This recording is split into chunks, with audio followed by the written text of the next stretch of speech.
Hello, my dear students.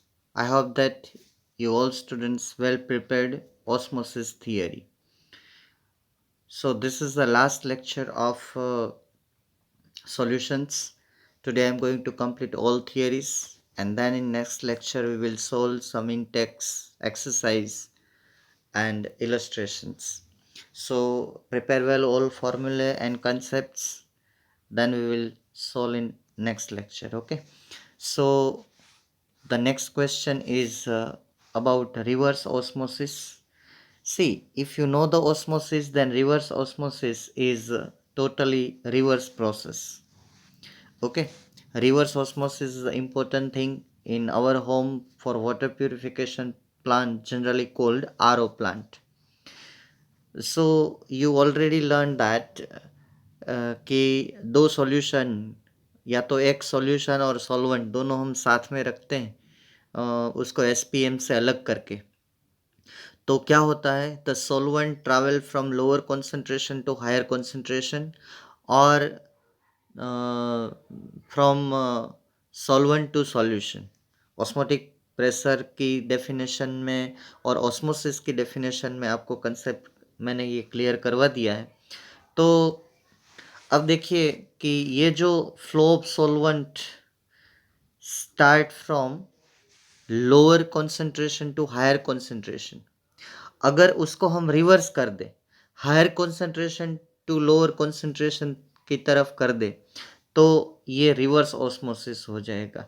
तो क्या करना होगा कि जैसे ऑस्मोटिक प्रेशर लगता है, अब जरा इस डायग्राम को देखिए, यहाँ पे सोल्टी वाटर भरा हुआ है। सोल्टी वाटर बोले तो सी वाटर है या तो बोरिंग वाटर है। बोरिंग मतलब जो हम ड्रिलिंग करते हैं और पानी निकलता है, ठीक है। तो इस कंडीशन में अगर ये सिस्टम सिंपल है तो क्या होगा, फ्रेश वाटर जो है सोल्टी वाटर की तरफ जाएगा। कब तक जाएगा, जब तक ये फ्रेश वाटर में कुछ कॉन्सेंट्रेशन, ये तो बंद नहीं होगा, लेकिन दो सॉल्यूशन है तो कब बंद होगा, जब दोनों सॉल्यूशन का कॉन्सेंट्रेशन इक्वल हो जाएगा। तो अब यहाँ से फ्रेश वाटर ये इस तरफ जाना चालू करेगा। तो ये जो प्रेशर से यहाँ से ये प्रेशर ऑफ H2O लगता है एसपीएम के ऊपर, अगर हम यहाँ कुछ एक्स्ट्रा प्रेशर डालें, जो ऑस्मोटिक प्रेशर है उससे कुछ एक्स्ट्रा प्रेशर डालें कि ये पानी को हम अंदर आने से रोक सके, और कुछ एक्स्ट्रा प्रेशर डालें कि ये जो वाटर है सोल्टी वाटर का पानी रिवर्स इस साइड चला जाए, यानी कि ऑस्मोसिस से रिवर्स प्रोसेस हो जाए। और एसपीएम की कंडीशन तो वही है, वो सॉल्यूट पार्टिकल को अलाउ नहीं करता है, वो सिर्फ सॉल्वेंट ही पास होने देता है। तो अब ये सोल्ट जो है वो हमारे लिए इम्प्योरिटी गिनी जाएगी, तो हमको सॉल्टी वाटर पीना नहीं है, पानी प्योर करना है। तो यहाँ कुछ एक्स्ट्रा प्रेशर डालना होगा, बहुत ज़्यादा प्रेशर। ये पिस्टन आता है उसमें, उससे प्रेशर लगता है।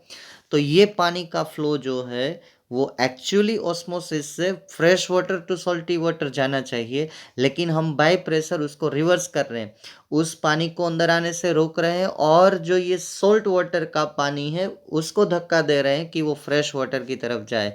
तो ये जो सॉल्टी वाटर है वो प्योर हो जाता है, और इधर साइड आने से वो पोर्टेबल वाटर मतलब कि पीने लायक बन जाता है, और ये यहाँ से वो बाहर निकलता है। तो इसको बोलते हैं रिवर्स ऑस्मोसिस। तो इसमें क्या है कि एक एसपीएम हमने लगाई है, यहाँ सॉल्टी वाटर है, बाय प्रेशर, ये pressure greater than osmotic pressure लगाना होता है, बहुत ज़्यादा होता है। तो सॉल्टी वाटर का पानी फ्रेश वाटर की तरफ जाता है, जो रिवर्स प्रोसेस है ऑस्मोसिस से, और ये पानी प्योर हो जाता है। ऐसे सिस्टम हमारे घरों में लगी होती है, ठीक है। तो ये सब मैंने आपको ये समझाया है इसमें लिख के। तो अब क्वेश्चन ये आता है कि ये एसपीएम क्या होता है, ठीक है। Pure water is squeezed out the sea water through SPM. Sea water का जो प्योर पानी के मॉलिक्यूल है वो स्क्वीज होके एसपीएम से प्योर वाटर की तरफ जाने लगते हैं। तो पॉलीमर मेम्ब्रेन मार्केट में मिल रही है आजकल, जो इस पर्पज़ के लिए बहुत काम आती है, ठीक है। और एक बात मैंने वो बोली कि हाई प्रेशर रिक्वायर्ड होता है उसके लिए, और एक बहुत बढ़िया एसपीएम है सेल्यूलोज एसीटेट, जिसको एक प्लेट के ऊपर लगाया जाता है, सपोर्ट के ऊपर, तो ये भी एक बहुत बढ़िया एसपीएम है। और एक बात ध्यान में रखना कि एसपीएम हमें वही सिलेक्ट करनी है जिसमें सिर्फ वाटर ही परमिएबल है, लेकिन इम्प्योरिटीज उसमें से पास नहीं हो सकती, तो ही कुछ जो एम है आरओ सिस्टम का वो फुलफिल होता है। ठीक है, जितनी अच्छी एसपीएम उतना आपको प्योर वाटर मिलता है। इसके बाद ऑस्मोसिस के रिलेटेड कुछ टर्म है, तो ये पहले 3 टर्म पढ़िए। ये क्वेश्चन ये है कि आपको समझाना है आइसोटोनिक, आइसोटोनिक, इसको आइसोओस्मोटिक भी बोलते हैं। एक बार मैंने कहीं पे आइसोओस्मोटिक नहीं लिखा है, आइसोटोनिक को मैं लिख देता हूँ, आइसोओस्मोटिक भी बोलते हैं। ठीक है, ये ध्यान में रखना, मैं आइसोटोनिक का ही यूज करूंगा। Iso means same, osmotic means osmotic pressure, जो दो सॉल्यूशन का ऑस्मोटिक प्रेशर सेम हो उसको बोलते हैं आइसोओस्मोटिक और आइसोटोनिक। ठीक है, और दो टर्म है, एक है हाइपरटोनिक और दूसरी है हाइपोटोनिक। ये जो है हम लोग जो हार्ट डिसीज होती है हम बोलते हैं हाइपरटेंशन, ज़्यादा ब्लड प्रेशर होता है तो, और कम ब्लड प्रेशर होता है तो हाइपोटेंशन। मानो कि दो आदमी है जिसका दोनों का ब्लड प्रेशर सेम है, ठीक है, तो वो आइसोटेंशन बोले जाएंगे।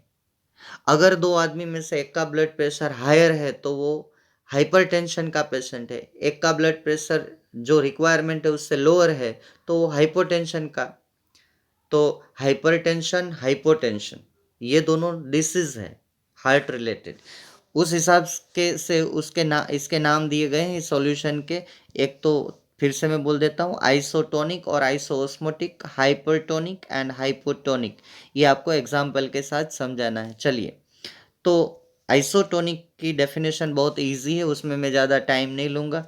तो the solutions having same osmotic pressure. अब आप बोलेंगे कि हमको ऑस्मोटिक प्रेशर कैसे पता चलेगा, क्या बात कर रहे हो, pi is equal to WRT upon MV से निकाल लो, MV से निकाल लो। ठीक है, तो दो सॉल्यूशन आपके पास ऐसे हैं जिसका ऑस्मोटिक प्रेशर सेम है, तो उसको आइसोटोनिक और आइसोओस्मोटिक बोला जाएगा, उसको आइसोटोनिक और आइसोओस्मोटिक बोला जाएगा। बहुत ही ईजी है, दो एग्जाम्पल मैं दे रहा हूँ। हमारी बॉडी में जो ब्लड सेल है RBC WBC, उसका जो ऑस्मोटिक प्रेशर है, ब्लड सेल के अंदर का सॉल्यूशन जो है उसका ऑस्मोटिक प्रेशर है, और हम एक सॉल्यूशन बनाएंगे 0.9% weight by volume sodium chloride solution, तो ये दोनों का ऑस्मोटिक प्रेशर सेम आता है। ठीक है, तो ये दोनों सॉल्यूशन ब्लड सेल के अंदर का और ये 0.9% वेट बाय वॉल्यूम NaCl का सॉल्यूशन, दोनों का ऑस्मोटिक प्रेशर सेम है, so both are called isotonic और आइसोओस्मोटिक सॉल्यूशन। अब दूसरा मैंने एक एग्जांपल लिया है कुछ आपको समझाने के लिए। ये 0.1 मोलार H2SO4 है, ये 0.3 मोलार ग्लूकोज है, ये दोनों, ये पाई मतलब कि ऑस्मोटिक प्रेशर, ऑस्मोटिक प्रेशर लंबा लगता है तो मैंने सिंबल में लिखा है पाई ऑफ 0.1 मोलार H2SO4। आपको पता है कि ऑस्मोटिक प्रेशर कोलिगेटिव प्रॉपर्टी है, तो यहाँ कितने आयन है, 3 आयन, 2H प्लस SO4, तो ये 0.1 मोलार 0.3 मोलार हो जाता है, और यहाँ पे 0.3 मोलार तो है ही, ग्लूकोज जो है वो आयोनाइज नहीं होता है, तो हो गया concentration same, concentration same, concentration same, मतलब कि दे आर द आइसोटोनिक और आइसोस्मोटिक। और यहाँ पे भी ये जो 0.9% वेट बाय वॉल्यूम है, और हमारे ब्लड सेल का जो अंदर का है सॉल्यूशन का ऑस्मोटिक प्रेशर वो भी सेम है, तो अगर हम intravenous 0.9% weight by volume NaCl देना चाहे तो दे सकते हैं पेशेंट को। ठीक है, तो इससे ज़्यादा देंगे तो ऑस्मोसिस होगा, इससे कम देंगे तो भी ऑस्मोसिस होगा। चलिए सोचिए, आपको सोचना है, अगर किसी पर्सन के अंदर हम greater than 0.9% weight by volume NaCl डालेंगे तो क्या होगा, सेल से फ्लूइड बाहर निकलेगा कि ये सेल के अंदर जाके सेल को स्वेलिंग करेगा। ठीक है, अगर हम ऐसा करते हैं कि ये कॉन्सेंट्रेशन लेस देन कर देते हैं, एक बार ग्रेटर देन करके सोचो कि क्या होगा, एक बार लेस देन करके सोचो कि क्या होगा। या तो NaCl सेल के अंदर जाएगा या तो सेल का फ्लूइड बाहर निकलेगा, दोनों सूरत में सेल हार्म होंगे, ठीक है। या तो बहुत फूल जाएंगे या तो बर्स्ट हो जाएंगे। क्या होगा, कहाँ से किधर, और ऑस्मोसिस का रूल लगाना है। Solvent travel through lower concentration to higher concentration, सोचिएगा अपने आप। अब देखिए, एक बहुत बढ़िया बात है, कभी ऑब्जेक्टिव में पूछा जाता है कि किन दो सॉल्यूशनों में ऑस्मोसिस देखने को नहीं मिलता है, तो जो सॉल्यूशन आइसोटोनिक हो, ऐसे सॉल्यूशन में ऑस्मोसिस नहीं होता है, क्योंकि दोनों का कॉन्सेंट्रेशन सेम है, तो सॉल्वेंट का ट्रैवल होने का क्वेश्चन आता ही नहीं है। अब देखिए हाइपरटोनिक। अब दो सॉल्यूशन ऐसे हैं जिसमें एक का ऑस्मोटिक प्रेशर ज़्यादा है और एक का ऑस्मोटिक प्रेशर कम है। और एक बार आपको याद दिला दूँ, ऑस्मोटिक प्रेशर किसी भी सॉल्यूशन का without instrument by using formula pi is equal to WRT upon MV, उसका यूज करके आप कैलकुलेट कर सकते हो। इसमें आपको कोई डाउट नहीं होना चाहिए।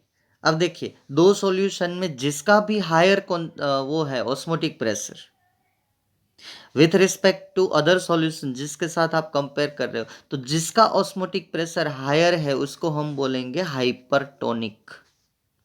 Hypertonic solution with respect to other solution, ठीक है। यहां पे एग्जांपल देखिए, अगर आप concentration greater than 0.9% weight by volume NaCl का सॉल्यूशन लेते हो, तो that solution is hypertonic with respect to the solution fluid present inside the blood cell, RBC and WBC।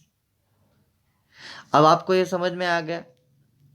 दो दो मैंने पेशेंट, हार्ट पेशेंट बताया, एक का ब्लड प्रेशर ज्यादा है तो वो हाइपरटेंशन है, एक का कम है, ठीक है, तो हाइपोटेंशन है। और अगर ठीक चल रहा है तो वो पेशेंट नहीं है, ठीक है, उसको कोई प्रॉब्लम नहीं है, दवाई लेने की जरूरत नहीं है, तो ऑस्मोसिस आइसोटोनिक में नहीं होगा। हाइपरटोनिक के सामने हाइपोटोनिक सॉल्यूशन होगा तो ही ऑस्मोसिस होगा। तो हाइपोटोनिक सॉल्यूशन किसको बोलते हैं, जिसका ऑस्मोटिक प्रेशर हायर हो दूसरे के कंपैरिजन में, उसको बोलते हैं हाइपरटोनिक। जिसका कम हो, तो यहाँ पे ही हाइपोटोनिक समझा सकते हो। अगर greater than 0.9% weight by volume NaCl aqueous solution is hypertonic, तो ये फ्लूइड जो है ब्लड का वो हाइपोटोनिक हो गया। तो अगर यहाँ पे मैं लेस देन कर देता तो ये हाइपोटोनिक हो जाता। देखिए, हाइपोटोनिक की डेफिनेशन आपको अपने आप लिखनी है होमवर्क में, यहाँ पे मैंने लिखा है कि आप अपने आप डेफिनेशन फ्रेम करेंगे। चलिए करिए, मैं कुछ रुक जाता हूँ। तो ये हायर की जगह पे आपको लगाना है the solution having lower osmotic pressure with respect to other solution at given temperature. Temperature को स्पेसिफाई करना जरूरी है क्योंकि pi directly proportional to absolute temperature. Then it is called hypo, ये बदलना है, हाइपोटोनिक। हो गई डेफिनेशन। अब एग्जांपल उसका भी दे दो हाइपोटोनिक का, तो जो ग्रेटर देन था वहां पे लेस देन कर दो। अगर आप less than 0.9% weight by volume NaCl का एक्वियस सॉल्यूशन बनाते हो, then that solution is hypotonic with respect to the fluid present inside our blood cell. Is it clear? तो greater than 0.9%, that one is hypertonic. Hypertonic less than 0.9%, that one is the hypotonic. Equal to 0.9% weight by volume, and that one is isoosmotic. With what? With the fluid inside the blood cell. Is it clear? चलिए, ये तीनों का concept clear हो गया आपका। तीन word आपको समझाने हैं with example, hypertonic, hypotonic and isotonic और आइसोओस्मोटिक सॉल्यूशन। फिर से बोल दूं, आइसोटोनिक को आइसोओस्मोटिक भी बोल सकते हो, ठीक है। चलिए हम आगे बढ़ते हैं। ये क्वेश्चन में डिस्कस करने से पहले आपको एक बात बता दूं, CBSE सिलेबस ने ये टॉपिक निकाल दिया है। गुजरात बोर्ड का अभी कोई अपडेट आया नहीं है तो मैं समझा देता हूँ, आपकी मर्जी, ठीक है। तो फिर से आपको याद दिला दूं कि जो डिलीटेड सिलेबस है अभी CBSE ने जो डिक्लेयर किया, उसमें abnormal molecular mass and want Hoff factor को निकाल दिया है कि ये कंटेंट अब नहीं चलेगा, फिर भी मैं आपको समझा रहा हूँ, ठीक है, क्योंकि गुजरात बोर्ड का कोई अपडेट अभी तक आया नहीं है, तो आप अभी कर लेना। और एक बात, कॉम्पिटिटिव में भी काम आ सकता है, ये समझ के भी कर लेना, क्योंकि डिफ़िकल्ट नहीं है, बहुत ही अच्छा कंसेप्ट और इजी है, ठीक है। तो हमें करना है क्या कि एब नॉर्मल मोलिकुलर मास समझाना है सोल्यूट का, और उसका सॉल्यूशन है वांट ऑफ फैक्टर। ये बहुत बढ़िया कंसेप्ट है, तो चलिए देखते हैं। तो कोलिगेटिव प्रॉपर्टीज जो है, कोलिगेटिव प्रॉपर्टी का एक अच्छा यूज़ है ये है कि अगर हमें सॉल्यूट कौन सा डाला है सॉल्यूशन में पता नहीं है, तो हम लोग relative lowering in vapour pressure, उसके बाद elevation in boiling point, depression in freezing point and osmotic pressure, ये 4 मेथड का यूज़ करके हम molar mass of unknown solute जो हमने डाला है उसका हम मोलार मास गिन सकते हैं। ये 4 थियरी का एप्लीकेशन है, लेकिन ये तभी पॉसिबल है, हमें रिजल्ट परफेक्ट तभी मिलता है जब कोई सॉल्यूट उस सॉल्यूशन में डिसोसिएट ना हो और एसोसिएट ना हो। डिसोसिएट मतलब कि आप अगर NaCl डालते हो तो वो डिसोसिएट हो जाता है, उसको आयोनाइजेशन भी बोलते हैं Na प्लस और Cl माइनस में, ठीक है। कभी ऐसा होता है कि आप कोई ऑर्गेनिक कंपाउंड डालते हो तो 2 मोलेक्यूल मिल के एक बना देता है, डाइमराइजेशन हो जाता है, ट्राइमराइजेशन हो जाता है, 3 मिल के एक बन जाता है, उसको बोलते हैं एसोसिएशन। अगर आप सॉल्यूशन में डालेंगे FeCl3, तो ये FeCl3 आयोनाइज हो जाता है Fe3 प्लस 3Cl माइनस, तो एक मोलेक्यूल 4 में डिसोसिएट हो जाता है। तो इसके लिए ये थियरीज डिविएशन देती है, हमें परफेक्ट मोलेकुलर मास जानने को नहीं मिलता है। अगर सोल्यूट का डिसोसिएशन या तो एसोसिएशन होता है, डिसोसिएशन को आप आयोनाइजेशन बोल सकते हो, एसोसिएशन मतलब कि डाइमराइजेशन ट्राइमराइजेशन, 2 मोलेक्यूल का कंबाइन हो जाना, 3 मोलेक्यूल का कंबाइन हो जाना। तो ये जो 4 मेथड मैंने अभी अभी बोली, वो 4 मेथड सिर्फ नॉन आयोनिक सॉल्यूट मतलब कि उसका डिसोसिएशन और एसोसिएशन ना हो, नॉन आयोनिक है तो भी एसोसिएशन भी नहीं होना चाहिए, तो ही ये एप्लीकेबल है, वरना एप्लीकेबल नहीं है। आपको मोलार मास सही नहीं मिल सकता। क्यों नहीं मिलता और इसका क्या सॉल्यूशन है, इसके लिए ये थियरी है। अगर सॉल्यूट आप डालेंगे, अगर उसका डिसोसिएशन होगा या तो एसोसिएशन होगा, तो हमें real molecular mass not obtain. कोई भी कोलिगेटिव प्रॉपर्टी का यूज करो, कोई भी कोलिगेटिव प्रॉपर्टी का यूज करो, चाहे वो relative lowering in vapour pressure हो, फिर एलिवेशन इन बॉइलिंग पॉइंट हो, डिप्रेशन इन फ्रीजिंग पॉइंट हो, या तो ऑस्मोटिक प्रेशर हो, क्या प्रॉब्लम आता है चलिए ये डिस्कस करते हैं, ठीक है। अगर सोल्यूट किसी सॉल्यूशन में है माय फ्रेंड्स, और मानो कि डिसोसिएशन होता है, तो क्या होगा कि नंबर ऑफ पार्टिकल इंक्रीजेस। आपने 10 NaCl डाले तो 10 के 20 हो जाएंगे, Na प्लस और Cl माइनस। अगर आपने 10 मोलेक्यूल FeCl3 के डाले तो वो 40 हो जाएंगे, Fe3 प्लस। और ये तो कोलिगेटिव प्रॉपर्टी है, ये नहीं देखती, ये तो नंबर ऑफ पार्टिकल के ऊपर चलती है, चाहे वो आयन हो या मोलेक्यूल हो या तो एटम हो, कुछ भी हो, ठीक है। तो अगर डिसोसिएशन होता है तो हम लोग जो मोलेकुलर मास कैलकुलेट करते हैं, तो ये molecular mass by using this property always comes less than its actual molar mass. मानो कि सोडियम क्लोराइड का 58.5 है मोलेकुलर मास, तो आता है 24-25 समथिंग, ठीक है। तो ये प्रॉब्लमेटिक है, हमको तो रियल जानने को नहीं मिलता है। अगर इससे ऑपोजिट प्रोसेस होती है कि एसोसिएशन हो रहा है, तो क्या होगा कि नंबर ऑफ पार्टिकल डिक्रीजेस। मानो कि मैंने 50 मॉलिक्यूल डाले हैं अंदर, अगर डाइमराइजेशन हुआ तो 50 के 25 हो गए, 100 डाले हैं, ठीक है, और डाइमराइजेशन हो गए तो 100 का 50 हो गया, सीधा आधा। तो कोलिगेटिव प्रॉपर्टी है, नंबर ऑफ पार्टिकल्स के ऊपर डिपेंड करती है, ठीक है। कॉन्सेंट्रेशन जो है वो आयन का कॉन्सेंट्रेशन, पार्टिकल का कॉन्सेंट्रेशन गिना जाएगा। अगर हम 1 मोलार NaCl का सॉल्यूशन बनाते हैं तो एक्चुअली अकॉर्डिंग टू आयन वो 2 मोलार हो जाता है, क्योंकि 1 NaCl गिव्स 1 मोलार NaCl का मतलब क्या हुआ, 1 molar Na 1 molar Cl, total हुआ 2 मोलार। अगर 1 मोलार FeCl3 डालते हो तो क्या हुआ, 1 molar Fe2 plus and 3 molar 3Cl हो जाएंगे, तो टोटल 4 मोलार हो गया। ठीक है, तो इसको बोलते हैं कोलिगेटिव प्रॉपर्टी। तो एसोसिएशन होगा तो क्या होगा, नंबर ऑफ पार्टिकल डिक्रीजेस, तो जो मोलार मास आपको ऑब्टेन होगा वो मोर होगा। मानो कि मोलार मास 100 है तो आपको 150 मिलेगा, एक्चुअल नहीं मिलेगा। तो दोनों कंडीशन में, एक कंडीशन में आपको जो मोलार मास रियल है उससे लेस मिल रहा है, एक में रियल है उससे मोर मिल रहा है।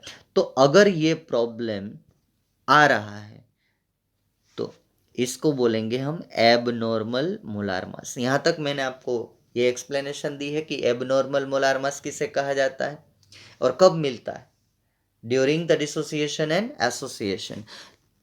तो मेरे प्यारे बच्चों, वॉन हॉफ ने इसके ऊपर काम किया और उन्होंने एक फैक्टर ढूंढ निकाला कि ये प्रॉब्लम का सॉल्यूशन है मेरे पास, और उसने एक फैक्टर सभी फॉर्मूला में डाल दिए और उसको बोलते हैं वॉन हॉफ फैक्टर आई, उसने इंट्रोड्यूस किया है। अब वो उसने कैसे ढूंढा, उसने 3-4 रेशियोज यूज किए, सभी का मीनिंग सेम होता है। एक तो ये फॉर्मूला से आई मिलता है, नॉर्मल मोलार मास और एबनॉर्मल मोलार मास दोनों को डिवाइड कर दो तो आई मिलेगा। Theoretical molar mass and experimental molar mass, ठीक है, ये दोनों का मीनिंग सेम ही हुआ। थियोरिटिकल मतलब कि normal molar mass, experimental molar mass means कि हम प्रैक्टिकल करते हैं तब एसोसिएशन डिसोसिएशन तो होता ही है। कुछ मोलिक्यूल्स, बायोमोलिक्यूल्स ऐसे होते हैं जो नहीं होता है, जो हम थियोरी में समझाने के लिए हमने यूज़ किए हैं। कौन कौन कौन से थे वो, सुक्रोज, ग्लूकोज एंड यूरिया। ठीक है, और अगर कोई कोलिगेटिव प्रॉपर्टी है तो उसका रेशियो ले लो, observed colligative property and theoretical colligative property, उसका अगर आप रेशियो लेंगे तो भी आपको आई मिल जाएगा। तो उसको याद रखने के लिए, तीनों रेशियोज आपको याद रखने के लिए ये एक मेमोरी एड है, नेटोट, NATEOT। Na मतलब normal divided by abnormal molecular mass of solute, TE मतलब theoretical divided by experimental molar mass of solute, OT मतलब observed colligative properties divided by theoretical colligative properties. और एक फॉर्मूला बाद में publish हुआ और ये है ये आई, कि total number of molecule particles after association and dissociation, अगर एसोसिएशन होता है या तो डिसोसिएशन होता है तो कितने पार्टिकल बनते हैं वो लिख लो, और आपको number of moles of particles before dissociation and association, association और डिसोसिएशन, इस रेशियो अगर आप लेंगे तो भी आपको वॉन्ट ऑफ फैक्टर आई मिल जाएगा। तो अगर आप वॉन्ट ऑफ फैक्टर आई सब फॉर्मूला में इंट्रोड्यूस करते हैं तो प्रॉब्लम आपका हो गया सोल्व। ठीक है, तो काम क्या करना है, वॉन्ट ऑफ फैक्टर आई ढूंढना है। अब इसके लिए आपके पास 2 डेटा होने चाहिए, या तो ये दो, दिस टू, नॉर्मल एबनॉर्मल, या तो ये थियोरिटिकल एक्सपेरिमेंटल, या तो ये ऑब्जर्व्ड कोलिगेटिव और थियोरिटिकल कोलिगेटिव, या तो total number of moles of particle after association और डिसोसिएशन। दोनों साथ में नहीं होता है, ये लिखा होता है कि यहाँ एसोसिएशन हो रहा है यहाँ डिसोसिएशन हो रहा है। और कभी कभी आयोनिक जो है सोल्यूट, तो आपको पता होना चाहिए कि ionization is a one type of dissociation my friends. So total number of moles of particles before association और डिसोसिएशन, उसका रेशियो ले लो। अब देखिए सभी फॉर्मूला में अब मैंने आई इंट्रोड्यूस कर दिया है, तो ये जो एब नॉर्मल मोलिकुलर मास वाला प्रॉब्लम था, ये फॉर्मूला तो आपको सबको पता है, सबको पता है। एक भी स्टूडेंट ऐसा नहीं है कि जिसको ये फॉर्मूला पता नहीं है। ये डेल्टा TB वाला था, इसको आप m एक्सपांड करके भी लिख सकते हो m को। सब जितने फॉर्मूले हैं, सिर्फ आपको एक काम करना है कि जितने फॉर्मूले कोलिगेटिव प्रॉपर्टी है यहाँ मैंने मेन कुछ सिंप्लीफाई करके भी लिखे, लेकिन मैं आपको जनरल वर्ड में बता दूं, जितने भी फॉर्मूले कोलिगेटिव प्रॉपर्टी के हैं माय फ्रेंड्स, उसको आई से मल्टीप्लाइड कर दो, आई आपको ढूंढना है, ठीक है। तो आपको अब जो मोलिकुलर मास मिलेगा वो सही मिलेगा, किसका, सॉल्यूट का, ठीक है। ये जो है ये फॉर्मूला फर्स्ट नंबर का वो है elevation in boiling point, second number depression in freezing point, third number relative lowering in vapour pressure, ठीक है। लास्ट में लिखा है ऑस्मोटिक प्रेशर का भी मैंने लिखा है। ये relative lowering in vapour pressure के सब फॉर्मूले जो सिंप्लीफाई मैंने किए थे वो, और लास्ट में ये डिराइव किया था W2, और 2 जहाँ पे वो है वो सॉल्यूट का रहेगा, और 1 जहाँ पे है वो सॉल्वेंट का रहेगा। ये देखिए लास्ट अभी अभी हमने जो डिराइव किया, pi is equal to ICRT, और इसको सिंप्लीफाई ऐसे किया, ऐसे सिंप्लीफाई किया लास्ट में, तो सबको मैंने ऐसे मल्टीप्लाई किया। जो फॉर्मूला आप यूज़ करो तो आपको रियल मोलिकुलर मास तभी मिलेगा जब आप वन ऑफ फैक्टर से आप उससे मल्टीप्लाई करो, ठीक है। हो गया सॉल्यूशन। अब देखिए कुछ बातें हैं जो आपको ऑब्जेक्टिव में पूछी जाती है। तो ये आई आपको 3 सूरत में मिलेगा, या तो आई लेस देन 1 होगा, या तो आई ग्रेटर देन 1 मिलेगा, या तो आई इक्वल टू 1 मिलेगा, ठीक है। ये भी आप ऊपर वाले रेशियोज जो है उससे आप पता लगा सकते हो कि मुझे ग्रेटर देन 1 मिलेगा या तो लेस देन 1 मिलेगा, ठीक है। तो जब भी आपका one of factor less than 1 हो तो समझ लेना कि सॉल्यूट का एसोसिएशन हो रहा है सॉल्यूशन में। जब भी आपका one of factor greater than 1 हो तो समझ लेना कि डिसोसिएशन हो रहा है सॉल्यूट का सॉल्यूशन में। और आई इज इक्वल टू 1 हो तो आप समझ लेना कि neither dissociation nor association occur of solute in solution. Is it clear? 3 values से हम 3 कंक्लूजन निकाल सकते हैं, ठीक है। ना तो एसोसिएशन होगा ना तो डिसोसिएशन होगा। ये वाला ऑब्जेक्टिव बहुत पूछा जाता है कि which of the following solute i is equal to 1। अब डायरेक्ट आई कैसे निकालते हैं, सीधा अप्रोक्सीमेट वैल्यू ले लेते हैं। जैसे कि NaCl है तो उसके 2 आयन है तो उसका आई इज इक्वल टू 2 ले लेते हैं। K2SO4 है तो उसके 3 आयन है तो आई इज इक्वल टू 3 ले लेते हैं। हालांकि कैलकुलेट करना पड़ता है, लेकिन ये एक शॉर्टकट मेथड है कि सीधा हम आई ले सकते हैं, जितने आयन है उतना आई ले लो। ऐसा एसोसिएशन में नहीं होता है। Al2SO4 थ्राइस कितने 5 आयन है, 2 aluminium 3 sulphate, i is equal to 5। BaCl2 तो आई इज इक्वल टू 3। FeCl3 तो आई इज इक्वल टू 4। शायद ये टेबल भी हमारी टेक्स्ट बुक में दिया गया है लास्ट में, आई कितना है। तो ये थोड़ा आप समझ लीजिएगा। कभी आपको आई कोई कोई वैल्यू नहीं दी गई और डायरेक्ट आई आपको डिसाइड करना है तो सॉल्ट अगर आयोनाइजेशन से आप डिसाइड कर सकते हो, जितने आयंस है उतना आई ले सकते हो। अब एसोसिएशन के लिए ये CH3COOH और बेंजोइक एसिड का जब हम बेंजीन में सॉल्यूशन बनाते हैं तो ये डाइमराइज होता है, 2 होके 1 हो जाता है विथ हाइड्रोजन बॉन्ड, ओके। इसका फिगर की जरूरत नहीं, ऑर्गेनिक में हम हाइड्रोजन बॉन्ड वाली फिगर बनाते हैं। तो वहां आपको N इज इक्वल टू 2 लेना है। क्या लेना है? N is equal to 2। My friends, this one is not one of factor. When to dissociate तो ये N है, N is equal to 2। N means number of particles which are associated. Dimerisation means 2 associated, तो N is equal to 2 लेना है।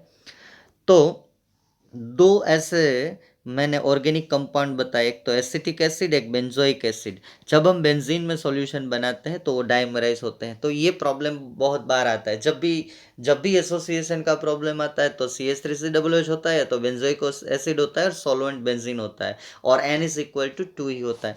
तो question ये आता है कि अगर N है हमारे पास और हमें I ढूंढना है तो क्या करेंगे। तो ये तीसरी नोट आप कर लेना, ये फॉर्मूला हमारी बुक में नहीं है। तो formula to find dissociation, association, degree, and if degree is given then you can find i. तो ये है alpha is equal to I-1 divided by N-1।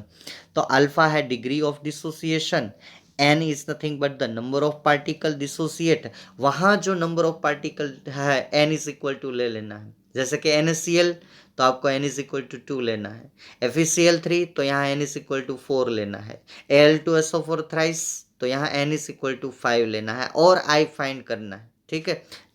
तो और अगर आपको I दिया है और N मतलब नंबर ऑफ पार्टिकल डिसोसिएट भी आपको पता है, तो I आपको पता है वांट ऑफ फैक्टर है, तो आप alpha degree of dissociation find कर सकते हैं। अगर आपको डिग्री ऑफ डिसोसिएशन दिया हुआ है, आप N भी आयन से पता लगा सकते हो, और ये तो 1 1 है, तो इसका शॉर्टकट एक स्टेटमेंट आप याद रखिएगा, जैसे आता है ना ऑल इन वन, तो आपको याद रखना है alpha in one. Alpha in one means ये अल्फा और आई डिवाइडेड बाय एन, और दोनों में से एक एक माइनस कर दो, अल्फा इन वन, ये ऐसे याद रख सकते हो। और जब भी एसोसिएशन हो, ये सेकंड फॉर्मूला है, जब भी एसोसिएशन हो, जैसे कि ये डिग्री ऑफ एसोसिएशन है, तो ये फॉर्मूला यूज करना है, इसका सिंबल है कैपिटल एक्स, तो x is nothing but degree of association. तो इसमें आई जो है वांट ऑफ फैक्टर है, और एन क्या है, तो कि number of particle associated in solution. जैसे मैंने आगे बताया कि दो एसिटिक एसिड डाइमराइज हो रहे हैं तो एन इज इक्वल टू आपको 2 लेना है, ट्राइमराइज हो रहे हैं तो एन इज इक्वल टू 3 लेना है, टेट्रामराइज हो रहे हैं तो एन इज इक्वल टू 4 लेना है। अब यहाँ कंफ्यूजन होगा कि आप अभी तो बोल रहे थे कि आयोनाइजेशन में सीधा आप आयन गिन के ले लो, ये आप अगर सोचेंगे तो सभी मीनिंग सेम ही होते हैं, ठीक है। तो ये दोनों मेरे ख्याल से फॉर्मूला हमको बहुत ज़्यादा यूज़ नहीं करना पड़ेगा, क्योंकि NCERT बुक में है नहीं, ये सिर्फ मैंने एक्स्ट्रा कुछ ऐसे प्रॉब्लम आ जाए तो आप डिग्री ऑफ डिसोसिएशन और डिग्री ऑफ एसोसिएशन फाइंड कर सको, इसलिए दिया है। उसमें आपको van't Hoff factor and N और सब टर्म भी यहाँ पे मैंने लिखी है, तो ये बहुत इजी प्रॉब्लम्स होते हैं, आप इजीली सॉल्व कर सकते हो, ठीक है। तो एक बार ठीक से पढ़ लो। In next lecture, my friend, this here all the theories of solution are over. Some illustrations, some in-text problems, and some problems of exercise we have to solve in next period. So be ready for it. और इसके बाद हम शायद chapter number 1 solid state start करने जा रहे हैं, okay. तो ये ठीक से पढ़ लेना, और हम नेक्स्ट लेक्चर में प्रॉब्लम सॉल्विंग करेंगे, ओके।